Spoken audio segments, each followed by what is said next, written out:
We'll guide you through how to use a hopper in Minecraft. If you find this useful, then please consider subscribing and liking the video.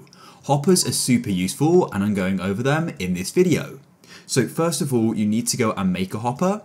To go and do that, you need 5 iron ingots and 1 chest.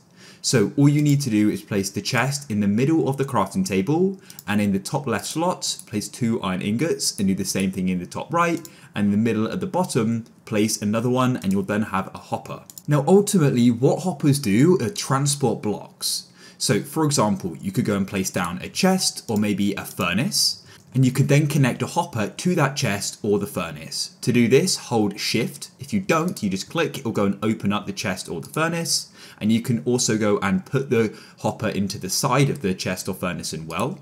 And as you can see, they're now going in. And now if something has gone and dropped in there, for example, these sticks, you'll go and see they then go into the furnace, as you can see. And what you can also do is go and connect other hoppers together. For example, if you want to go and transport blocks for whatever reason.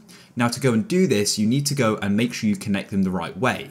So what you want to do is find the endpoint of where you want the hopper to be, and you can then go and start adding more hoppers to this. Once again, you need to go and hold shift while doing it. Otherwise it goes and opens up the hopper.